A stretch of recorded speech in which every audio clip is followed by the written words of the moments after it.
رب صل بسم اللہ الرحمن الرحیم۔ 22ویں پارے کا رکوع نمبر 3 اور سورہ احزاب کا رکوع نمبر 6 چل رہا تھا۔ یہاں تک ہم پہنچے تھے ترجی من تشاء منہن وتؤوی الیک من تشاء۔ یہاں سے تفسیر میں شروع کروں گا آج اس رکوع کی، پچھلے تفسیر مکمل ہو چکی ہے۔ یعنی اس رکوع کے جو پچھلا حصہ ہے اس میں نبی صلی اللہ علیہ وسلم کو نکاح سے متعلق جو خاص احکام دیے گئے ان کا بیان تھا۔ اب ایک اور حکم جو نبی کے ساتھ خاص ہے وہ یہ ہے کہ نبی کے لیے بیویوں میں عدل بھی لازم نہیں ہے، اس کا یہاں بیان ہوتا ہے۔ فرمایا ترجی من تشاء منہن، آپ اپنی ازواج میں سے جس کو چاہیں دور کر سکتے ہیں اپنے آپ سے، یعنی باری نہ دینا چاہیں تو نہیں دے، آپ پر لازم نہیں ہے باری دینا۔ وتؤوی الیک من تشاء، اور جس کو چاہیں آپ اپنے پاس ٹھکانہ دے دیں، یعنی آپ اس کو اس کی باری رات کی دے سکتے ہیں آپ۔ وَمَنِ ابْتَغَيْتَ مِمَّنْ عَزَلْتَ، اور جس سے آپ نے کنارہ کشی اختیار کی، یعنی آپ نے ارادہ کیا اس کو باریاں نہیں دیں گے، پھر آپ نے دوبارہ ارادہ کر لیا اس کو باریاں دینے کا، یعنی اس کو دوبارہ آپ نے چاہا، ابتغیت کا مطلب دوبارہ آپ نے چاہا کہ آپ اس کو اس کے پاس جانا چاہا آپ نے، فلا جناح علیک، تو اس میں بھی کوئی حرج نہیں ہے۔ یہ بھی ایک ایسا حکم ہے جو نبی کے ساتھ خاص تھا۔ ہر شخص پر جب بھی کوئی یعنی مسلمان جب 2 شادیاں کرتا ہے تو اس پر عدل واجب ہے کہ ایک رات ایک بیوی کے پاس گزاری تو دوسری رات دوسری بیوی کے پاس، جتنا نان نفقہ ادھر اتنا نان نفقہ ادھر۔ لیکن اللہ نے اپنے حبیب صلی اللہ علیہ وسلم سے یہ ذمہ داری بھی اٹھا لی۔ وہ الگ بات ہے کہ نبی نے اس کے بعد بھی برابری کی اور بہت زبردست طریقے سے برابری کی ہے، یعنی اللہ نے اجازت تو دی کہ نبی کو کہ اب آپ پر برابری لازم نہیں ہے، آپ چاہیں وقت گزاریں چاہیں نہ گزاریں، لیکن پھر بھی نبی نے آخری دم تک باریاں دی ہیں اور مکمل عدل کیا ان کے درمیان۔ اور یعنی اس کا ثبوت صحیح احادیث میں ملتا ہے ہمیں کہ نبی صلی اللہ علیہ وسلم جب آخری وقت میں بیمار ہو گئے نا، آپ کے لیے باریاں دینا ممکن نہیں رہا تو پھر آپ نے اپنی ازواج سے باریاں معاف کروائی ہیں کہ بھئی میں عائشہ کے گھر میں رہنا چاہتا ہوں، کیونکہ وہ نوعمر تھیں، ان کے لیے خدمت کرنا آسان تھا، اور نبی کی چاہت بھی تھی کہ وہاں سیدہ عائشہ رضی اللہ تعالی عنہا کے گھر میں آپ جو ہے آپ کا وصال ہو، تو آپ کی ازواج نے آپ کو اجازت دی ہے۔ تو سوال پیدا ہوتا ہے جب نبی نے بعد میں بھی برابری کی ہے اور آپ صلی اللہ علیہ وسلم ایک زوجہ کی باری دوسری زوجہ کو اس کی پرمیشن کے بغیر، دوسری زوجہ کی پرمیشن کے بغیر نہیں دے رہے تھے، تو پھر اللہ نے باریاں معاف کیوں کی ہیں؟ اس کی حکمت آگے بیان ہو رہی ہے۔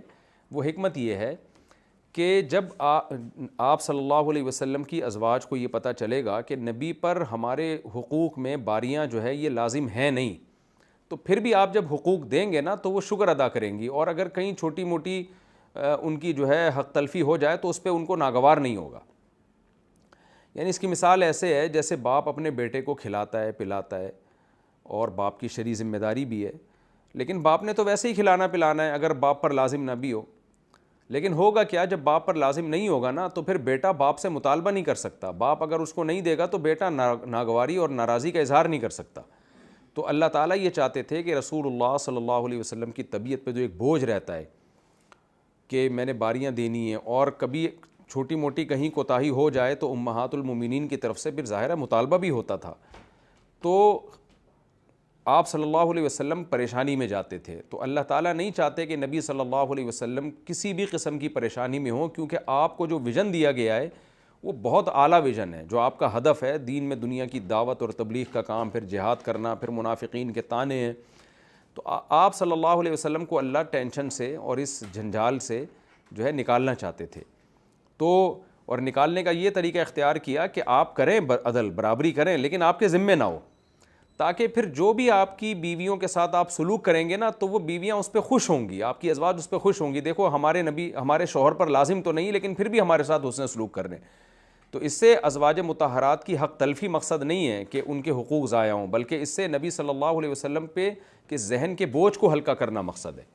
تو ورنہ نبی نے اس کے بعد بھی باریاں دی ہیں آپ صلی اللہ علیہ وسلم نے، اس میں کبھی کوئی کوتاہی کبھی کوئی کمی نہیں کی، اور اس پر تو صحیح احادیث شاہد ہیں، گواہ ہیں۔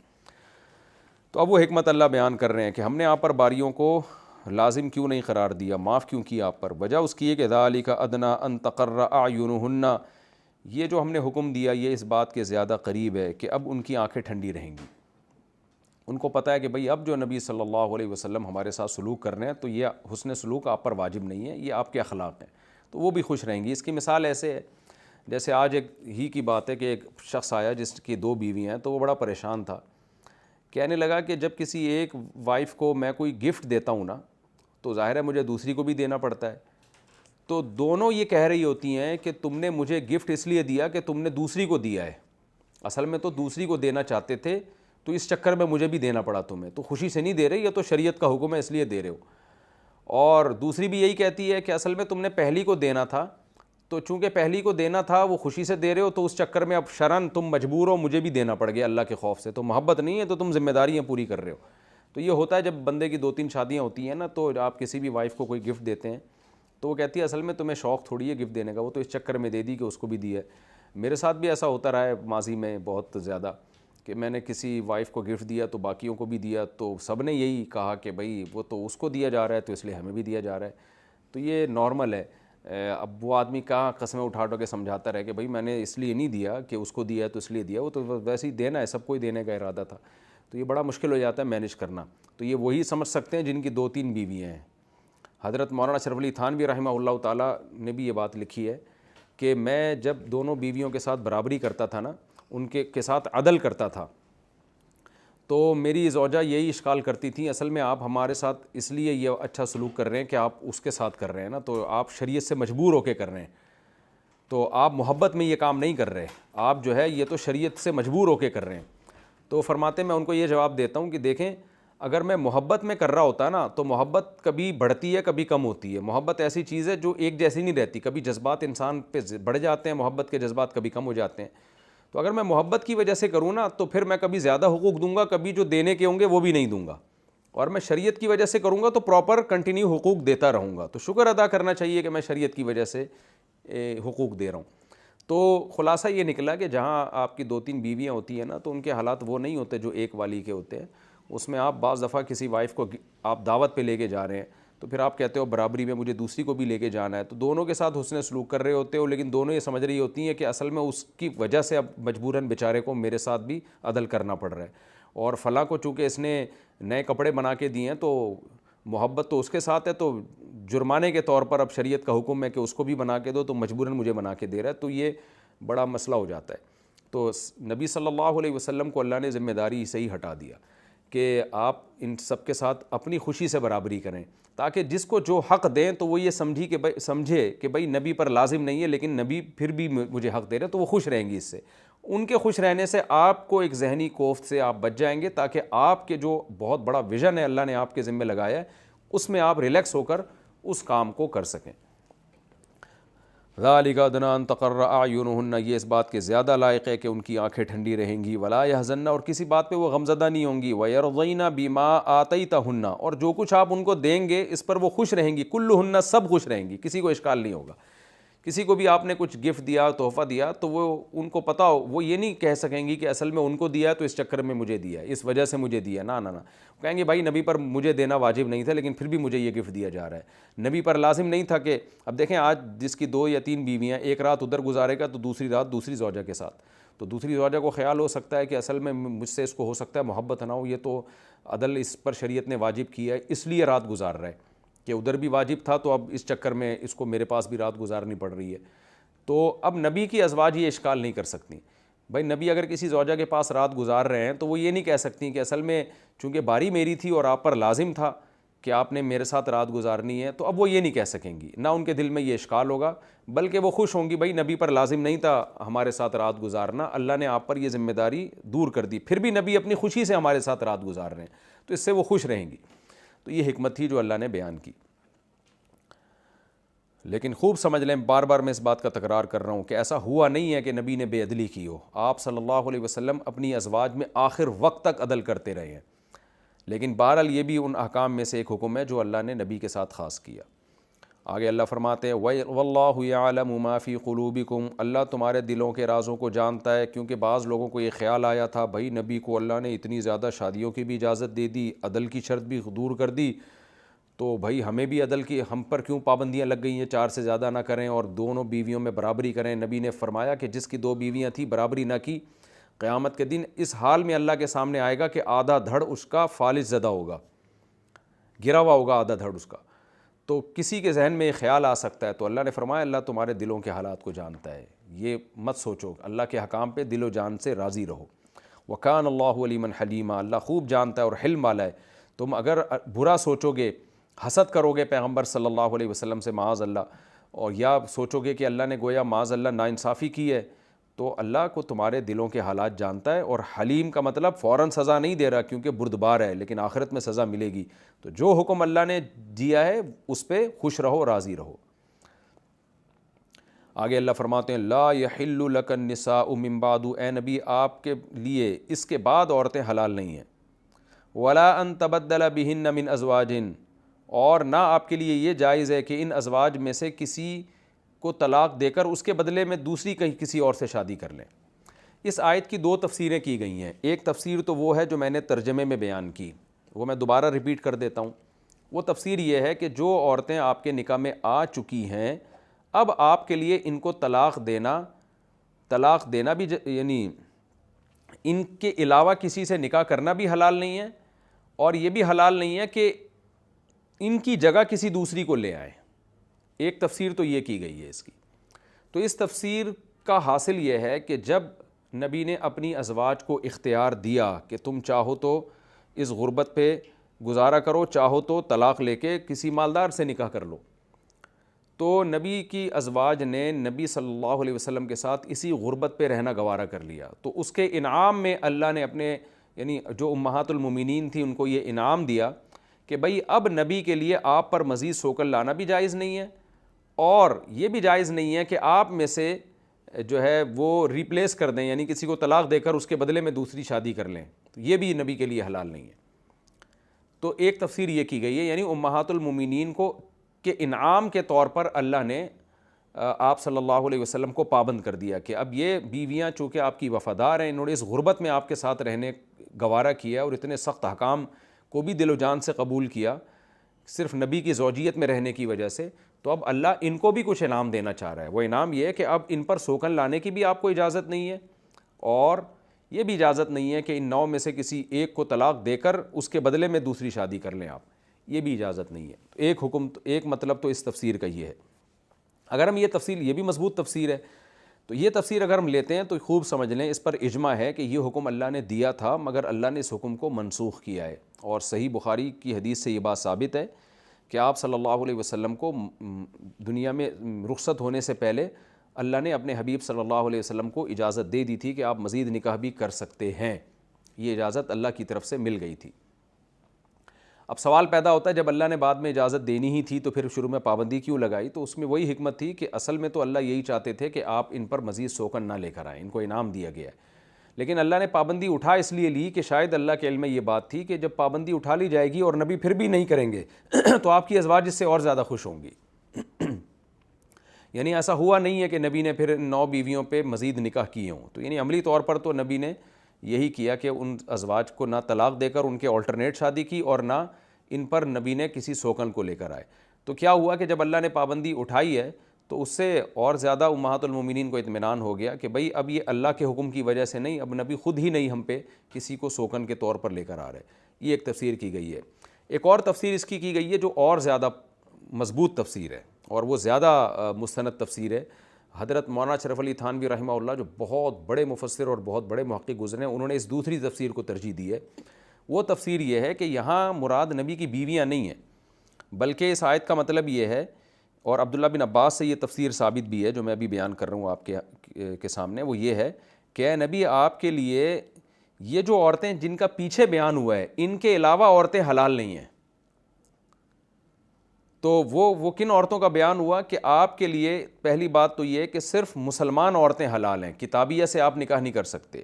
دوسری بات یہ کہ آپ کے لیے آپ کی رشتہ داروں میں صرف وہ عورتیں حلال ہیں جنہوں نے ہجرت کی ہو، جنہوں نے ہجرت نہیں کی ہے وہ آپ کے لیے حلال نہیں ہے۔ تو یہ مطلب ہے اس آیت کا۔ تو پھر اگر یہ مطلب مانتے ہیں تو پھر اس کو منسوخ ماننے کی ضرورت نہیں ہے، پھر یہ اشکال نہیں ہوگا کہ یہ منسوخ ہو گئی ہے، کیونکہ یہ بات صحیح احادیث سے ثابت ہے کہ نبی صلی اللہ علیہ وسلم کے لیے آخر وقت تک نکاح حلال رہا ہے، یہ مزید آپ نکاح کر سکتے تھے، گو کہ پریکٹیکلی آپ نے کیا نہیں۔ تو یہ دوسری جو تفسیر ہے یہ دلیل کے لحاظ سے زیادہ مضبوط ہے کہ اس سے مراد نبی کی ازواج نہیں ہے، بلکہ اس سے مراد یہ ہے کہ جن عورتوں کا پیچھے ذکر ہوا ہے نا ان کے علاوہ عورتیں آپ کے لیے حلال نہیں ہیں. اور وہ کون ہیں؟ ایک یعنی بعض دلائل سے تو پتہ چلتا ہے کہ کتابی عورتیں وہ آپ کے لیے حلال نہیں ہیں. دوسری بات یہ کہ وہ عورتیں جنہوں نے ہجرت نہیں کی ہے، تو عام مسلمانوں کے لیے تو وہ مسلمان عورتیں حلال ہیں، لیکن نبی کے لیے انہی عورتوں سے نکاح حلال ہے جنہوں نے ہجرت کی ہو، تو ان کے علاوہ عورتیں آپ کے لیے حلال نہیں ہیں. دوسری بات، یہ جو آیت کا اگلا حصہ ہے یہ اسی پر ہے. وَلَا أَن تَبَدَّلَ بِهِنَّ مِنْ أَزْوَاجٍ، یہ بھی آپ کے لیے حلال نہیں ہے کہ آپ اپنی کسی زوجہ کو طلاق دے کر اس کے بدلے میں کسی اور سے نکاح کر لیں. یہ حکم موت تک باقی تھا، یہ منسوخ نہیں ہوا ہے. وہ کیا تھا کہ اللہ تعالیٰ نے اپنے حبیب صلی اللہ علیہ وسلم کو حکم دیا کہ اپنی ازواج میں سے کسی کو طلاق دے کر اس کے بدلے میں کسی عورت سے نکاح کر لینا. یعنی 9 بیویاں تو آپ کے پاس موجود ہیں، تو 9 کا عدد سے اضافہ نہ ہو اور یہ 9 باقی رہیں، یعنی عدد تو 9 ہی کا رہے لیکن ایک کو طلاق دے کر اس کے آلٹرنیٹ دوسری شادی کر لیں، یہ آپ کے لیے حلال نہیں ہے، اور یہ حکم موت تک باقی رہا ہے. تو اس لیے علماء نے کہا ہے کہ اس میں اللہ کے نبی کو نا یہ اجازت اللہ نے سلب کر لی کہ عام انسان کو اس کی اجازت ہے کہ اگر وہ ضرورت محسوس کرتا ہے تو ایک زوجہ کو کسی وجہ سے اگر طلاق دے دیتا ہے اور اس کے بدلے میں کسی اور سے شادی کر لیتا ہے تو حلال ہے، بشرطے کہ طلاق کسی معقول ریزن سے دے. یعنی وگرنہ طلاق کو اسلام میں پسندیدہ تو نہیں کیا گیا، لیکن نبی کے لیے حلال ہی نہیں تھا کہ آپ اس نیت سے کسی زوجہ کو طلاق دیں کہ آپ نے کسی اور سے نکاح کرنا ہے. تو یہ نبی پر پابندی لگا دی، امہات المومنین کو ایک صلہ دیا گیا. باقی کیا نفس طلاق ہی پر پابندی لگا دی تھی؟ یعنی نبی کی اگر یہ نیت نہیں ہے کہ میں طلاق دے کر کسی اور سے نکاح کروں تو کیا سرے سے طلاق ہی پر پابندی لگا دی؟ تو اس کا اس آیت میں ذکر نہیں ہے. تو چونکہ طلاق سب کے لیے حلال ہے، اگر ضرورت ہو تو نبی کے لیے بھی آخر وقت تک حلال رہی ہے کہ اگر کسی کو طلاق دینا چاہیں تو آپ دے سکتے ہیں، لیکن نبی نے نہیں دی اور ظاہر ہے اس کی ضرورت بھی نہیں تھی. تو حضرت سعودہ رضی اللہ تعالیٰ عنہ کو ایک طلاق رجعی دی تھی، مگر اس سے بھی آپ نے رجوع کر لیا تھا. اس میں کیا حکمت تھی، کیا مصلحت تھی، وہ میں کئی بار تفسیر کے لیکچروں میں بیان کر چکا ہوں. آگے اللہ فرماتے ہیں وَلَوْ أَعْجَبَكَ حُسْنُهُنَّ، آپ وہ عورتیں جنہوں نے ہجرت نہیں کی ان سے بھی نکاح نہیں کر سکتے، اور ایسا بھی نہیں کر سکتے کہ اپنی زوجہ میں سے کسی زوجہ کو طلاق دے کر اس کے بدلے میں آپ کسی اور عورت سے نکاح کریں، یہ بھی نہیں کر سکتے. اگرچہ وہ دوسری عورت جس سے آپ نکاح کرنا چاہ رہے ہیں، جس نے ہجرت نہیں کی ہے، یا آلٹرنیٹ کے طور پر آپ نکاح کرنا چاہ رہے ہیں، اس کا حسن آپ کو کتنا ہی تعجب میں ڈال دے، یعنی وہ کتنی ہی حسینہ کیوں نہ ہو، کتنی ہی اس کی طرف آپ کی اٹریکشن کیوں نہ ہو، لیکن آپ کے لیے اس طور پر نکاح کرنا اس سے جائز نہیں ہے. تو یہاں ایک سوال پیدا ہوتا ہے کہ بھائی کیا نبی بھی کسی عورت کے حسن سے متاثر ہو سکتے ہیں؟ یعنی اللہ کہہ رہے ہیں کتنی ہی حسین کیوں نہ ہو اور اس کا حسن آپ کو تعجب میں ہی کیوں نہ ڈال دے. تو اس کا جواب یہ کہ بالکل ہو سکتے ہیں. نبی صلی اللہ علیہ وسلم بشر تھے اور مرد تھے، اور مردوں میں کامل مردانگی تھی آپ صلی اللہ علیہ وسلم میں. تو جو مردانگی میں کامل ہوتے ہیں وہ عورت کی طرف ان کی طبیعت ہوتی ہے. صحیح حدیث ہے، نبی صلی اللہ علیہ وسلم ایک دفعہ گھر سے باہر نکلے، کسی خاتون پہ آپ کی اچانک نظر پڑ گئی، تو آپ صلی اللہ علیہ وسلم فوراً گھر کی طرف آئے اور اپنی زوجہ سے اپنی خواہش پوری کی آپ نے. پھر آپ نے فرمایا کہ عورت جب گھر سے باہر نکلتی ہے اور کسی کی نظر پڑ جائے اور اس کے دل میں کوئی خیال پیدا ہو جائے تو اپنی زوجہ کے پاس آ کے اس خواہش کو پورا کرے وہ، کیونکہ اگر آپ کی غیر اختیاری طور پر کسی عورت پہ نظر پڑ گئی اور آپ کے دل میں ایک شہوت پیدا ہو گئی تو اگر آپ حلال طریقے سے اس کو پورا نہیں کرتے ہیں تو آپ کے حرام کی طرف جانے کے امکانات بڑھ جاتے ہیں. تو یہ ہوتا رہتا ہے مردوں کے ساتھ. یہ اگر کوئی آپ سفر کرتے ہیں، جان کر نظر ڈالنا تو حرام ہے، لیکن غیر اختیاری نظر اگر پڑ جائے اور غیر اختیاری طور پر دل میں خیال پیدا ہو جائے تو اس خیال کو حلال طریقے سے پورا کر لینا چاہیے تاکہ انسان کے برائی کی طرف قدم نہ جائے. تو یہ صحیح حدیث سے ثابت ہے، اور یہی ہمارے نبی صلی اللہ علیہ وسلم کے کمال نبوت کی دلیل ہے کہ آپ صلی اللہ علیہ وسلم نے اپنے آپ کو کوئی ایسے بشر کے طور پہ پیش نہیں کیا جو عقل سے بالا تر ہو. جب دعویٰ کیا کہ قل انما انا بشر مثلکم، اے نبی آپ کہہ دیجئے میں تمہاری طرح کا انسان ہوں، تو پریکٹیکلی اس کو ثابت بھی کیا گیا ہے کہ بھئی نبی صلی اللہ علیہ وسلم کا یہ دعویٰ نہیں ہے کہ آپ مرد نہیں ہیں یا بشر نہیں ہیں، آپ کا دعویٰ ہے کہ میں اللہ کا پیغمبر ہوں. تو جو چیز پیغمبر ہونے میں منافی ہے تو وہ سوال تو کیا کرو کہ بھئی یہ چیز تو پیغمبر پہ سوٹ، یہ تو اللہ کا پیغمبر میں یہ چیز ہو ہی نہیں سکتی. تو وہ سوال تو بنتا ہے، لیکن جو سوال بنتا ہی نہیں ہے وہ سوال ہی فضول ہے. تو جو آپ صلی اللہ علیہ وسلم کا دعویٰ ہے وہ یہ کہ میں مرد ہوں اور میں بشر ہوں، اور اللہ کہتے ہیں ہم نے مردوں ہی کو پیغمبر بنایا. تو جو مرد ہوگا اس کی عورت کی طرف اٹریکشن ہوگی، یہ ہو نہیں سکتا کہ اٹریکشن نہ ہو.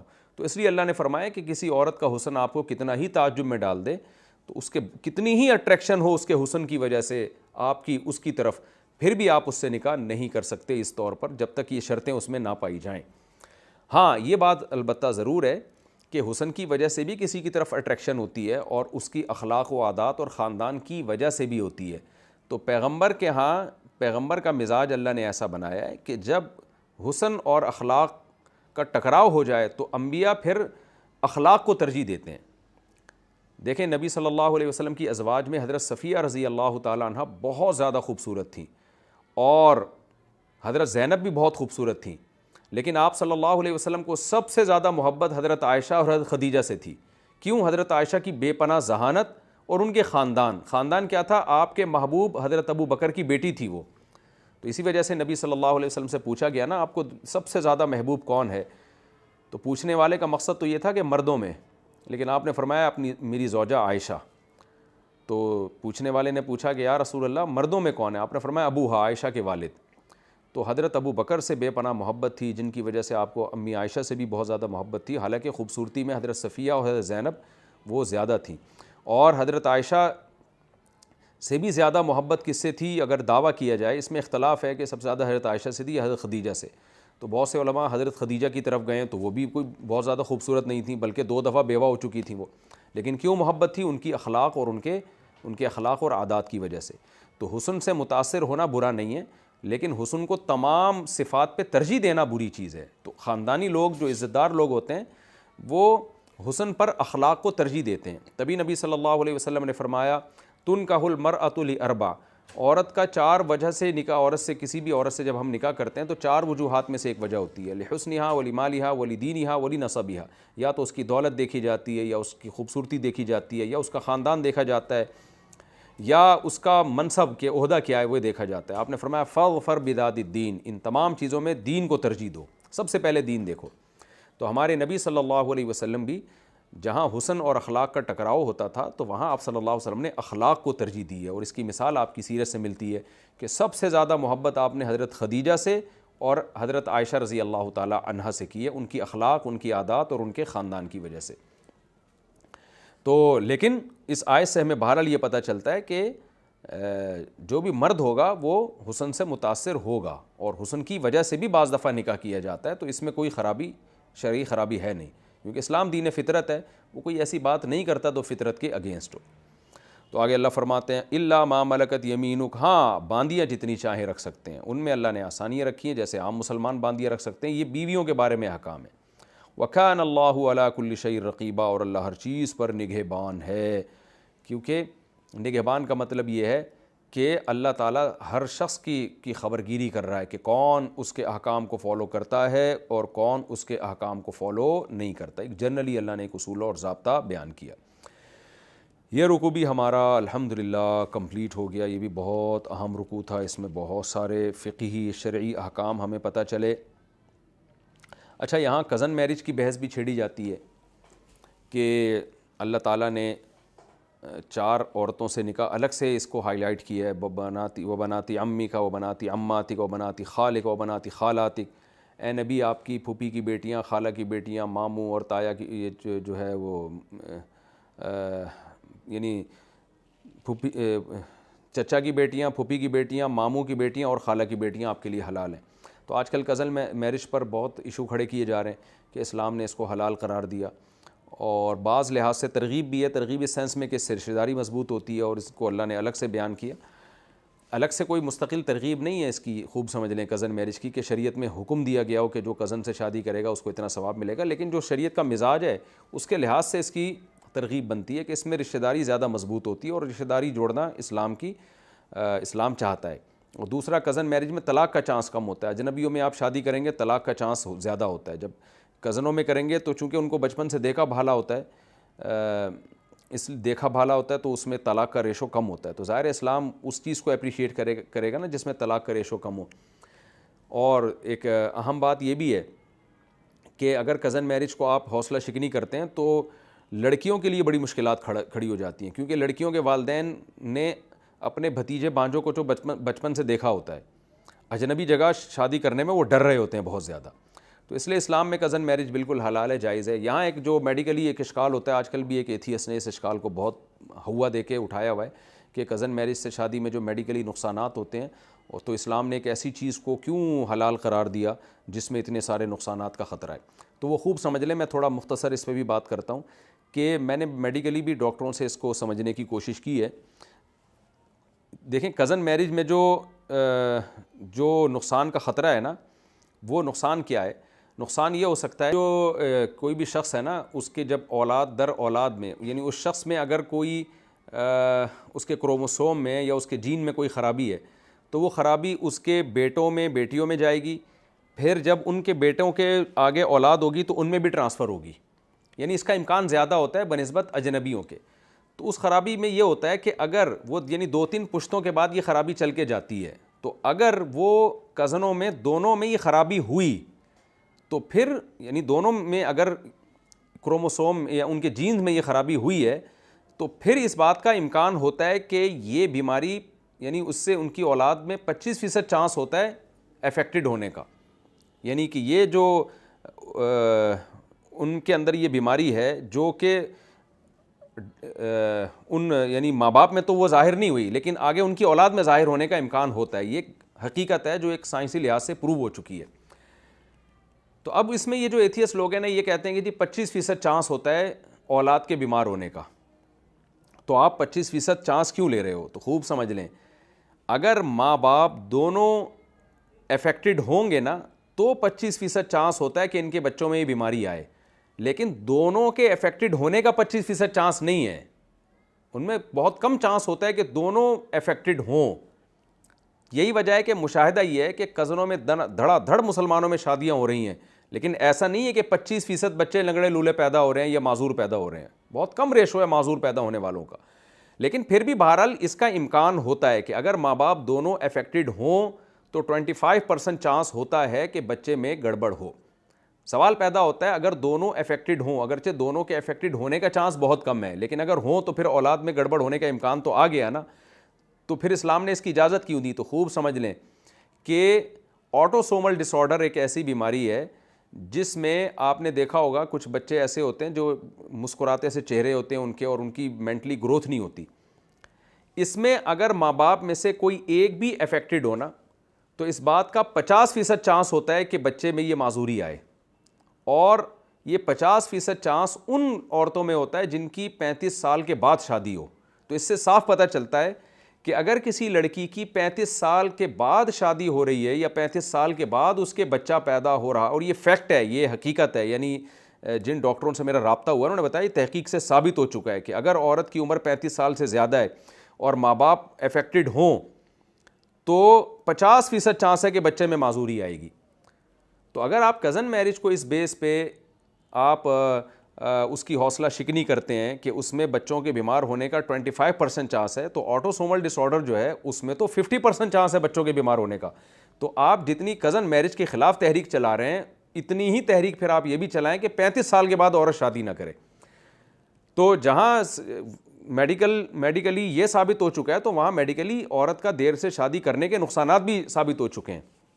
اور ایک اور حقیقت یہ بھی ثابت ہو چکی ہے جو کینسر کے ایک بہت بڑے اسپیشلسٹ سے, 2 ڈاکٹروں سے میں نے یہ بات خود سنی ہے جو بہت بڑے اسپیشلسٹ ہیں, کہ بریسٹ کینسر کے چانسز جو ہے نا عورت کے اگر جلد بچہ نہ ہو, جیسی وہ بالغ ہوئی اور اس کی شادی نہیں ہو جاتی اور اس کے بچہ پیدا نہیں ہوتا اور وہ مدر فیڈ پہ نہیں آتی, اگر وہ دیر سے اس کی شادی ہوتی ہے جو کہ ہمارے یہاں نارمل ہے, تو بھی اس میں بریسٹ کینسر کے چانسز بڑھ جاتے ہیں.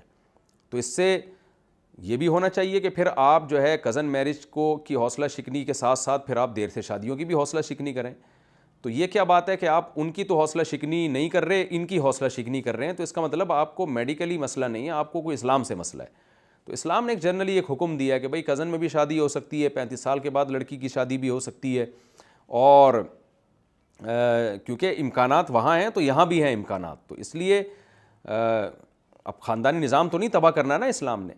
ہاں آپ یہ ضرور ہے کہ میڈیکلی جب ایک چیز ہو چکی ہے اور ایک ٹیسٹ ممکن ہے تو اس میڈیکل سائنس سے اب آپ فائدہ اٹھا سکتے ہیں. اس لیے ہم لوگوں کو یہ مشورہ دیتے ہیں کہ کزن میں شادی سے پہلے بہتر یہی ہے کہ وہ دونوں اپنا ٹیسٹ کروا لیں, کیونکہ اگر دونوں افیکٹڈ ہوئے تو پھر چانس ہوگا کہ بچے میں 25% معذور ہونے کا. تو اگر دونوں افیکٹڈ نہیں ہے تو پھر کوئی چانس, پھر کوئی بیماری کا خطرہ نہیں ہے ان کو, تو پھر وہ ہنسی خوشی جو ہے نا شادی کریں. تو کزن میرج کو کی حوصلہ شکنی کرنے کے بجائے لوگوں کو یہ ترغیب ضرور دے دینی چاہیے کہ اگر کزن میں شادی کر رہے ہیں جو کہ ایک شریعت میں پسندیدہ کام ہے, رشتہ داری مضبوط ہوتی ہے, تو بہتر یہی ہے کہ دونوں پہلے اپنا ٹیسٹ کروا لیں.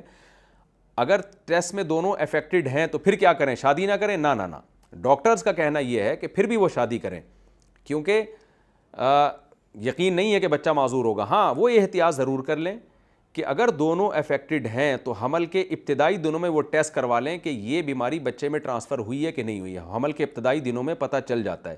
اگر بچے میں بیماری ٹرانسفر ہوئی ہے تو اس کو ابتدائی دنوں میں ضائع بھی کرایا جا سکتا ہے. تو خلاصہ یہ نکلا کہ بھئی کزن میں نکاح کرنے میں کوئی شریعت میں بھی حرج نہیں ہے, میڈیکلی بھی کوئی حرج نہیں ہے, لیکن دونوں بہتر ہے کہ اپنا ٹیسٹ کروا لیں.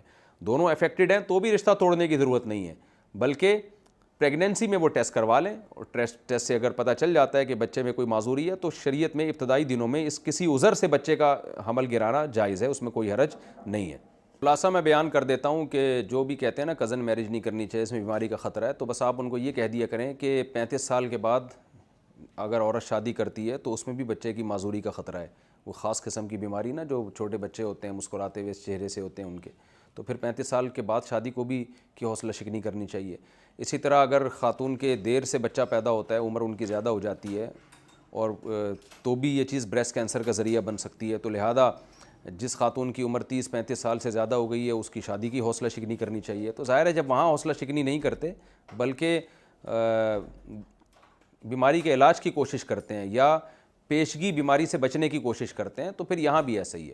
باقی گوروں کی باتوں میں نہیں آنا چاہیے, ایتھیس لوگوں کی باتوں میں ہمیں نہیں آنا چاہیے, کیونکہ ان کا تو کوئی خاندانی نظام رہا نہیں ہے بیچاروں کا. ہمارے ہاں مسئلہ یہ ہے کہ کزنوں کو اگر کزن سے شادی سے آپ منع کریں گے, لڑکیوں کے رشتوں میں پہلے ہی مشکلات ہیں اور زیادہ مشکلات کھڑی ہوں گی. لڑکیاں جب اجنبی جگہوں پہ شادی کر کے جائیں گی, طلاقوں کا ریشو بڑھے گا. کیا پتہ وہ بندہ چرس پیتا ہے, ہیروئن پیتا ہے, شراب پیتا ہے. کتنے ہمارے ایسے جاننے والوں میں ایسے یعنی جن کو ہم جانتے ہیں ان کے ساتھ ایسے واقعات ہوئے ہیں, اجنبیوں میں دے دی بعد میں پتہ چلے تو بندہ ہی ٹھیک نہیں ہے. تو اس لیے اسلام تو ہر پہلو سے حکم دیتا ہے نا. غیر مسلموں کے ہاں تو خاندانی نظام کی کوئی ویلیو نہیں ہے, شادی ہو جائے ٹھیک ہے, نہیں ہو تو کوئی بات نہیں, بوائے فرینڈ سے جو کچھ ہوتا رہے گا وہ کرتی رہے گی. تو اسلام تو تمام پہلوؤں سے غور کر کے بات کرتا ہے. اس لیے اسلام میں کزن میرج کی بھی اجازت ہے. آپ 35 سال سے زیادہ لڑکی کی عمر ہو جائے تو بھی اس کی شادی کر دینی چاہیے. اولاد نہیں ہوئی 40 سال کے بعد تو بھی کر دینی چاہیے, یعنی اس کو چاہیے کہ اولاد پیدا کرے, اس خوف سے کہ بریسٹ کینسر نہ ہو جائے, بچہ پیدا کرنا چھوڑ دے تو غلط ہے. ہاں اس کینسر سے بچاؤ کے دیگر اسباب وہ اختیار کرے. تو اسی طرح کزن میرج میں بھی کزن سے شادی کرے, لیکن میڈیکل سائنس کی ایک تحقیق سے فائدہ اٹھا لے, وہ یہ ہے کہ نکاح سے پہلے دونوں ٹیسٹ کروا لیں, اور افیکٹڈ ہیں تو جو ہے پھر یہ کر لیں کہ جب حمل ٹھہرے تو اس کا ٹیسٹ شروع میں کروا لیں, تاکہ یہ فیصلہ کرنا ممکن ہو کہ اس حمل کو کنٹینیو کیا جائے یا اس کو. شروع میں حمل گرانا بہت آسان ہوتا ہے, تو خوب سمجھ لیں بلا وجہ حمل گرانا جائز نہیں ہے, لیکن اگر بچہ معذور ہے تو ابتدائی دنوں میں حمل گرایا جا سکتا ہے. تو یہ بھی ایک اہم تھا کزن میرج کے بارے میں جو میں نے. اچھا میں یہاں تفسیر کے لیکچر میں زیادہ ڈیٹیل میں نہیں جاتا. کزن میرج پر میں انشاءاللہ مستقل ایک کلپ ریکارڈ کرواؤں گا, جو ایتھیس لوگوں نے اس پر بڑے اعتراضات کیے ہوئے ہیں نا, تو میں بتاؤں گا کہ یہ آٹوسومل ڈس آرڈر کیا ہوتا ہے, اور کہاں کہاں بچے کے معذور پیدا ہونے کے کتنے فیصد چانس ہوتے ہیں. تو وہاں یہ لوگ کچھ بھی ایک لفظ نہیں بولتے اور ادھر آ کے بول رہے ہوتے ہیں. اس پہ پوری ڈیٹیل انشاءاللہ میں کسی وقت ایک کلپ ریکارڈ کرواؤں گا. ہمارا رکوع الحمدللہ کمپلیٹ ہو گیا, وقت ہمارا باقی ہے, تو اب میں اگلے رکوع کی طرف چلتا ہوں. انشاءاللہ اس کا ترجمہ اس ٹائم کے دوران ہو جائے گا. اگلے رکوع کی طرف ہم چلتے ہیں, یعنی سورہ احزاب کا رکوع نمبر 7 اور 22ویں پارے کا رکوع نمبر 4. حسب معمول اس کا مختصر لفظی ترجمہ مختصر گرامر کے ساتھ. پھر اگر وقت بچا تو ہم انشاءاللہ اس کی تفسیر بھی شروع کر دیں گے. یا ایھا الذین آمنوا, اے ایمان والو, لا تدخلوا بیوت النبی, نبی کے گھروں میں داخل مت ہو, کیونکہ نبی کے بہت سے گھر تھے. الا ان یؤذن لکم, الا یہ کہ تمہیں اجازت دے دی جائے. آسان ترجمہ ہے, آپ کو اب آ جانا چاہیے میرا خیال ہے, اتنے عرصے کے بعد ڈیٹیل میں جانے کی ضرورت نہیں ہے. الا ان یؤذن لکم الی طعام, کھانے کی طرف, یعنی نبی کے گھر میں مت جاؤ کھانا کھانے کے لیے. الی طعام کا تعلق ہے لا تدخلوا سے, نبی کے گھروں میں مت داخل ہو, الی طعام کھانے کی طرف.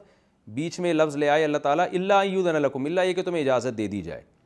تو بغیر اجازت کے کھانا کھانے مت جاؤ, اجازت دیں نبی تو پھر کھانا کھانے جاؤ. غیر ناظرین اناہ, اس طور پر کہ اناہ کہتے ہیں کھانا پکنے کو, اناہ اس کھانے کے پکنے کے انتظار نہ کرتے ہوئے. ناظرینہ کا معنی انتظار کرنا. غیر ناظرین اناہ، یعنی حال یہ ہونا چاہیے کہ کھانے کا انتظار میں نہ بیٹھو تم، یعنی ایسا نہ ہو کہ کھانے کے لیے بلایا تو 1 گھنٹہ پہلے جا کے بیٹھ گئے.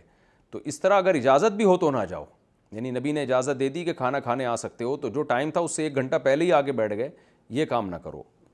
وَلَٰكِنْ اِذَا دُعِيتُمْ، ہاں لیکن جب تمہیں بلایا جائے کھانے کے لیے، فَادْخُلُوا تو پھر گھر میں داخل ہو سکتے ہو. فَإِذَا طَعِمْتُمْ، پھر جب تم کھانا کھا لو، فَانْتَشِرُوا تو پھر منتشر ہو جاؤ، یعنی یہاں سے چلے جاؤ.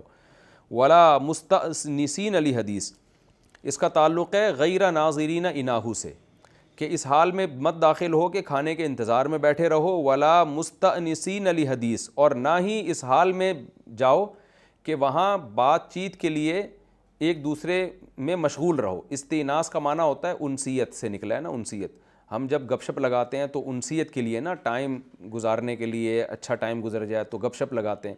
تو بات چیت سے استئناس نہ کرو، یعنی وہاں بیٹھ کر گپ شپ میں مشغول نہ رہو، یہ مطلب ہوگا آیت کا. ولا مستأنسین لحدیث، نہ اس حال میں بیٹھے رہو کہ گپ شپ میں لذت حاصل کرتے رہو، انس حاصل کرتے رہو. تو اس آیت کا حاصل ترجمہ کیا ہوا؟ یا ایھا الذین آمنوا، اے ایمان والو نبی کے گھر میں داخل مت ہو الا یہ کہ اس حال میں کہ تمہیں اجازت دے دی جائے. ہاں، الی طعام، کھانے کی طرف داخل مت ہو الا یہ کہ تمہیں اجازت دے دی جائے. لیکن جب اجازت دے دی جائے گی نا، تو بھی غیر ناظرین اناہو، تو بھی اس کے پکنے کے انتظار میں نہیں بیٹھنا وہاں پہ. اور آگے ولا مستأنسین لحدیث، اور نہ گپ شپ میں مشغول ہو کے وہاں بیٹھنا ہے. اس طرح سے آیت جڑ جائے گی آپس میں. اور بیچ میں یہ جملہ ہے ولاکن اذا دعیتم فادخلوا، جب تمہیں بلایا جائے تو داخل ہو جاؤ. فاذا طعمتم فانتشروا، اور جب کھانا کھا لو تو اٹھ کے چلے جاؤ. آگے اللہ تعالیٰ فرماتے ہیں ان ذالکم کان یؤذی النبی، تمہارا یہ عمل نبی کو تکلیف دیتا ہے. یؤذی کا معنی تکلیف دینا. فیستحیی منکم، تو نبی تم سے حیا کرتے ہیں. نبی تمہیں بول نہیں سکتے زبان سے کہ تم اٹھ کے یہاں سے چلے جاؤ. واللہ لا یستحیی من الحق، لیکن اللہ حق بات بیان کرنے سے حیا نہیں کرتا، کیونکہ حق کو چھپانا حیا کے خلاف ہے. اصل میں یہ مجازن اس کو حیا کہا ہے، ورنہ یہ حیا تو یہ ہے کہ اس کو بیان کر دیا جائے. وَإِذَا سَأَلْتُمُوهُنَّ، اور جب تم نبی کی بیویوں سے کوئی سوال کیا کرو، متاعن کوئی فائدے کی چیز مانگا کرو ان سے. فَاسْأَلُوهُنَّ مِنْ وَرَاءِ حِجَاب، تو ان سے مانگو پردے کے پیچھے سے. ذالکم اطہر، یہ چیز زیادہ پاکیزگی کا ذریعہ ہے. لقلوبکم، تمہارے دلوں کے لیے بھی. وقلوبہن، اور ان کے دلوں کے لیے بھی، یعنی پردے میں ان سے سوال کرنا. وما کان لکم ان تؤذوا رسول اللہ، اور تمہارے لیے حلال نہیں ہے کہ تم اللہ کے رسول کو اذیت دو. ولا، اور نہ یہ حلال ہے ان تنکحوا ازواجہ، کہ تم ان کی بیویوں سے نکاح کرو، من بعدہ، نبی کے جانے کے بعد، ابداً، کبھی بھی ان کی بیویوں سے نکاح بھی تمہارے لیے حلال نہیں ہے. ان ذالکم، بے شک تمہارا یہ عمل، کان عند اللہ عظیما، اللہ کے نزدیک بہت بڑا عمل ہے. یعنی یہ سوچنا بھی کہ نبی کی بیویوں سے نکاح کریں گے، یہ اللہ کی نظر میں یہ چھوٹی بات نہیں ہے. ان تبدوا شیئا، اگر تم کسی چیز کو ظاہر کرو گے، یعنی زبان سے کہو گے، او تخفوہ، یا چھپاؤ گے، دل میں رکھو گے. فإن اللہ کان بکل شیء علیما، تو اللہ تعالیٰ ہر چیز پر علم رکھتا ہے.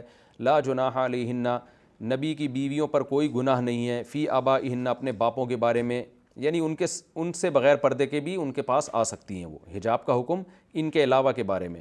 ولا ابنائہن، اپنے بیٹوں کے سامنے بھی آ سکتی ہیں. ولا اخوانہن، اپنے بھائیوں کے سامنے بھی کوئی حرج نہیں ہے. ولا ابناء اخوانہن، اپنے بھائیوں کے بیٹوں کے سامنے بھی، ان کے سامنے بھی بے حجاب آ سکتی ہیں. ولا ابناء اخواتہن، اپنی بہنوں کے بیٹوں کے معاملے میں بھی کوئی حرج نہیں ہے. ولا نسائہن، اور اپنی عورتوں کے بارے میں بھی جو مسلمان عورتیں ہیں.